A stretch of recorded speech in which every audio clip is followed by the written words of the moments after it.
વિદ્યાર્થી મિત્રો, આજનો મારો વિષય છે મહાત્મા ગાંધીજી. મહાત્મા ગાંધીજીનો જન્મ 2 ઓક્ટોબર 1869 ના રોજ પોરબંદરમાં થયો હતો. મહાત્મા ગાંધીજીનું પૂરું નામ મોહનદાસ કરમચંદ ગાંધી હતું. મહાત્મા ગાંધીજીના પિતાનું નામ કરમચંદ ગાંધી અને માતાનું નામ પુતળીબાઈ હતું. મહાત્મા ગાંધીજીના પત્નીનું નામ કસ્તુરબા હતું. મહાત્મા ગાંધીજી દક્ષિણ આફ્રિકામાં જતા રંગ ભેદા અન્યાયને દૂર કરવા માટે અહિંસક લડત ચલાવી. ત્યારબાદ ગાંધીજીએ અંગ્રેજોના શાસનમાંથી ભારતને આઝાદ કરવા માટે આંદોલન શરૂ કર્યું. ગાંધીજીએ બારડોલી સત્યાગ્રહ તથા ભારત છોડો જેવા પણ આંદોલન કર્યા. છેલ્લે ભારતને 15મી ઓગસ્ટ 1947ના દિવસે આઝાદી મળી હતી. 30 જાન્યુઆરી 1948ના દિવસે નાથુના ગોડસેએ ગાંધીજીને ગોળી મારી હતી. આથી તેમનું અવસાન થયું. દિલ્હીમાં જ્યાં તેમની સમાધિ આવેલી છે એ જગ્યા રાજઘાટ તરીકે ઓળખાય છે. આખો દેશ ગાંધીજીને બાપુ અને રાષ્ટ્રપિતા નામથી ઓળખે છે. જય હિન્દ, જય ભારત. હું ધોરણ 3માં અભ્યાસ કરું છું. સરફરોજી કી તમન્ના અબ હમારે દિલ में है, देखना है जोर कितना बाजुए कातिल में है. આ શબ્દો એ ભારતીય સેનાનીના છે જેમના સાહસ, શૌર્ય અને બલિદાનની ગાથા આજે પણ ગવાય છે. વીર ભગતસિંહ કે તેમનું નામ લેતા જ આપણી અંદર દેશભક્તિનું ઝરણું આવી જાય છે. તેઓ માત્ર 23 વર્ષની ઉંમરમાં જ ભારત દેશ માટે શહીદ થઈ ગયા હતા. 23 માર્ચના દિવસે ભારત દેશમાં શહીદ દિવસ તરીકે મનાવાય છે. તે દિવસે લાહોરની સેન્ટ્રલ જેલમાં ભગતસિંહ, રાજગુરુ અને સુખદેવને ફાંસી આપવામાં આવી હતી. ભગતસિંહ આજે પણ ભારત દેશ માટે જીવતી જાગતી મિસાલ છે. ભગતસિંહનો જન્મ 1907માં પંજાબના બંગા ગામમાં થયો હતો.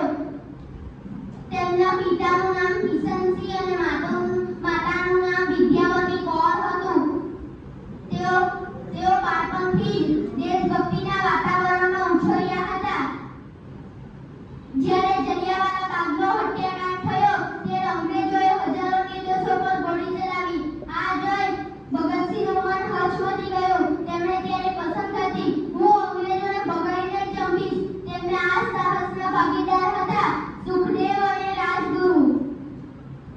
તેઓ ગાંધીજીના અહિંસકતાના વિરોધી હતા, કારણ કે ચૌરી ચોરા કાંડની ઘટનામાં મૃત્યુ પામેલ લોકોનું પાછળનું કારણ અહિંસા જ હતું.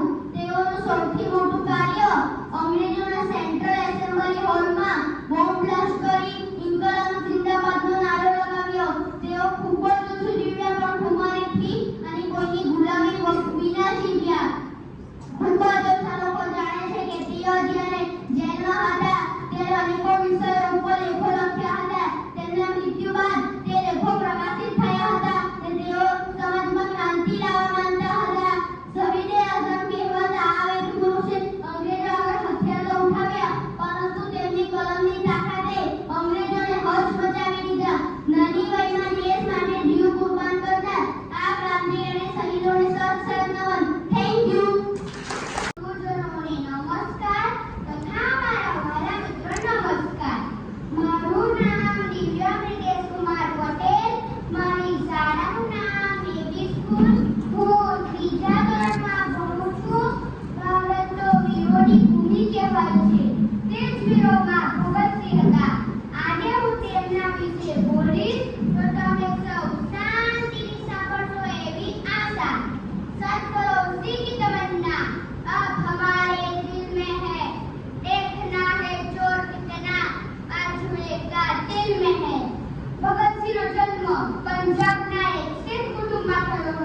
हम उसको करे सलाम।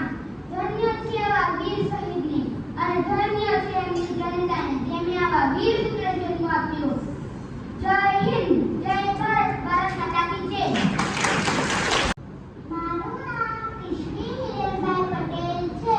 હું આજે રાણી લક્ષ્મીબાઈ વિશે બોલીશ. ઝાંસીની મહારાણી એટલે કે રાણી લક્ષ્મીબાઈ. તેમનું નામ અને જીવન ભારતના ઇતિહાસમાં સુવર્ણ અક્ષરોમાં લખાયેલ છે. તેઓ એક આદર્શ મહિલા હતા. તેમનો જન્મ 19 નવેમ્બર 1828 ના રોજ કાશીમાં થયો હતો. તેમનું બાળપણનું નામ મણિકર્ણિકા હતું. પ્રેમથી બધા તેમને મનુ કહીને બોલાવતા. તેમના પિતાનું નામ મોરોપંત તાંબે અને તેમના માતાનું નામ ભાગીરથીબાઈ હતું. મનુ રમકડાથી રમવાને બદલે તીર તલવારથી રમતા હતા. તેમને બાળપણથી જ ઘોડાસવારીનો શોખ હતો. તેમના લગ્ન ઝાંસીના રાજા ગંગાધર રાવ સાથે થયા. લગ્નના 2 વર્ષ પછી તેઓ વિધવા થઈ ગયા. રાણી લક્ષ્મીબાઈએ દામોદર રામને દત્તક લઈ લીધો. તે સમયમાં અંગ્રેજોનું શાસન હતું. ડેલહાઉસી નામના ગવર્નર દ્વારા ઝાંસીને ખાલસા કરવામાં આવ્યું. રાણી લક્ષ્મીબાઈએ બ્રિટિશ શાસનનો વિરોધ કર્યો. તેમણે કહ્યું હતું કે મેં મેરી ઝાંસી નહીં દોરી. 1857માં તેઓ અંગ્રેજો સામે યુદ્ધ લડ્યા. પોતાના પુત્રને પીઠ ઉપર બાંધી મોઢામાં લગામ લઈ અંગ્રેજોની સામે લડ્યા. અંતે અંગ્રેજોની સામે લડતા લડતા તેઓ વીર ગતિને પામ્યા. ભારતીય પ્રથમ સ્વાતંત્ર્ય સંગ્રામ તેઓ હારી ગયા, પરંતુ સ્વતંત્રતા માટે વીર રોકતા ગયા. આજે પણ કોઈ સ્ત્રીએ બહાદુરીનું કામ કર્યું હોય તો તેમને ઝાંસીની રાણીનો ખિતાબ આપવામાં આવે છે.